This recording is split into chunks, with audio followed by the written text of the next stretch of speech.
are we talking in our like authentic voice, right? What's ours to share versus where we learn things from other people. So what I find is when people have this powerful energy, right, they're very, very clear on their beliefs, they're very clear on their realizations and how they've got there, and they may put them in a particular way, right? They might structure them in some kind of course or book or framework or whatever. And so when we take that on, we're like, oh my goodness, yeah, this is great. This is a lot of information. I resonate with this. And particularly if you go and do a course, right, you have an experience through that process as well. However, that information, that course, that thing is not the same as their direct experience of their life experience, their gnosis as such, right? Their lived and embodied experience of life. It's merely a reflection or a projection into the outside world in numbers and form and words and what have you of their experience. It's a reflection, it's not the real thing.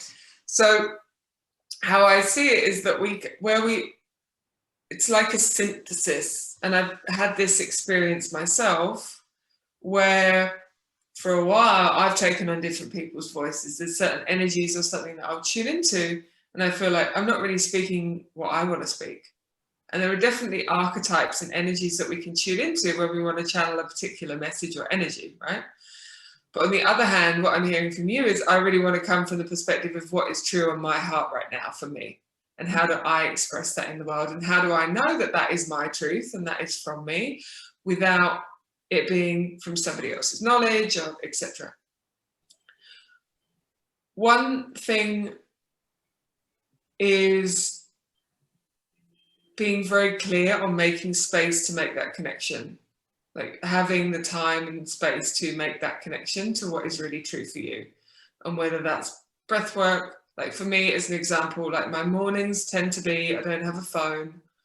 I don't put my phone on until I've done my kind of bits and pieces of my morning routine. So if I get up and I've done some breath work and I've done some journaling and I've maybe gone to the gym or what have you, I don't necessarily allow anything into my space until I've done that which fills my cup up. Then from that place I know and I can tune into what's real for me because there's not much noise.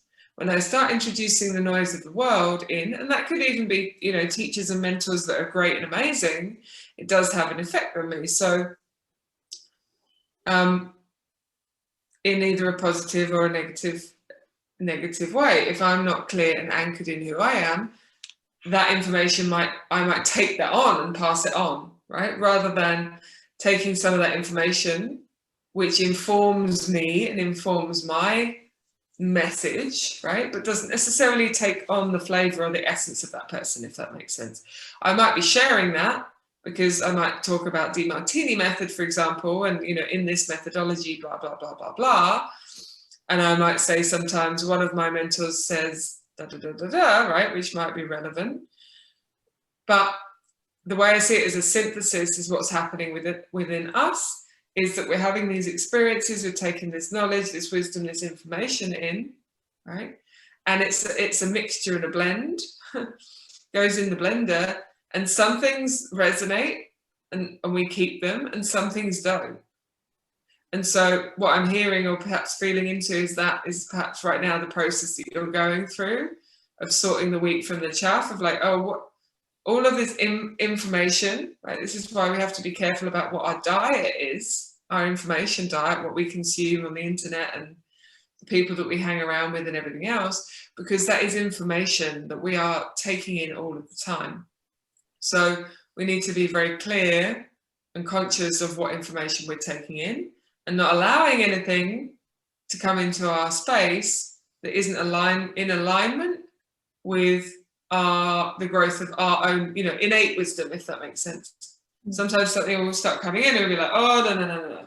Because what we don't want to do, in my opinion, this is why I say, you know, I'm not really a breathwork teacher. Yeah, I've done, you know, I do teach breathwork, but not from a place of this is how you do it, right? Every time I lead a journey, it's not like I've changed my facilitation style over the last few years because It's not really about me telling you what journey you should have. You might notice that now, those of you that work with me for a longer time, there are certain things that I'm going to invite you into, but I'm not telling you the journey that you should have.